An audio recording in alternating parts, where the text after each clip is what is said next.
Shabbat Shalom, L'chaim L'chaim. The Torah portions this week are Matos and Masei, which go through a range of topics from the idea of vows and what it means to take a vow, to the 42 journeys of the Jewish people through the desert, as well as the splitting of the land and the inheritance, and even murder. It talks about at the end of the Torah portion.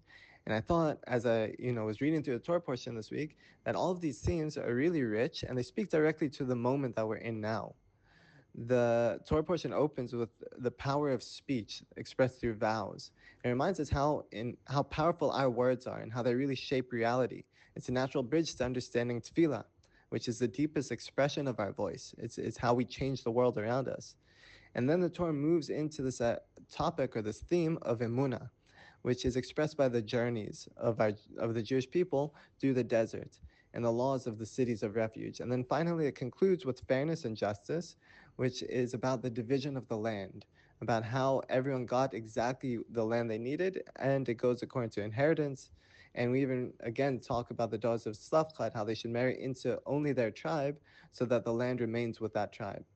And as I was following the news this week, there's shifting alliances. Trump is all of a sudden happy and he wants to make an alliance with Syria. He's attacking Iran, so there's rising tensions in the Middle East.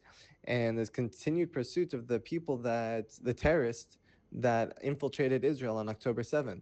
I'm still seeing today news that they're finding them and eliminating them, which is crazy, so many years later.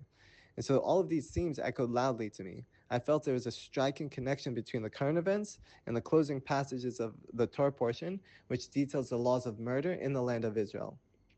The Torah says in chapter 35, verse 33, that you must not render the land in which you live culpable, for the blood of the murdered renders the land culpable, and the blood that is shed in the land cannot be atoned for except through the blood of the one who shed it. And to me, this means something pretty simple.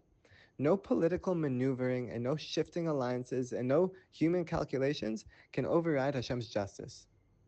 Anyone who spills Jewish blood in Eretz Yisrael will ultimately face divine reckoning.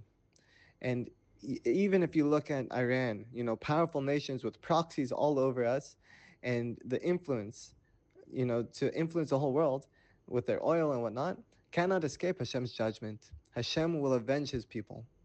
And perhaps this is why all these themes come up in this week. Speech, prayer, faith, justice are all woven together.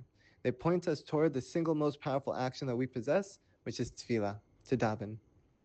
Many of us feel like we can't do so much. The world is just going. Trump's doing whatever he wants. Iran has power with their oil and whatnot. And what are we supposed to do, especially if we're not fighting? And we forget that our greatest weapon that the Torah tells us over and over and over again, our greatest weapon is tefillah.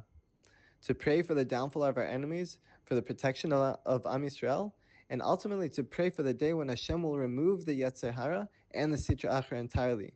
Because if we can pray for all of these things, and we continue to do it every day, and to strengthen ourselves in it, we'll merit to usher in the redemption. So B'ezrat Hashem, we should merit to see Mashiach immediately, to see an era of peace, and to see all our enemies and all our foes being wiped away. Shabbat Shalom.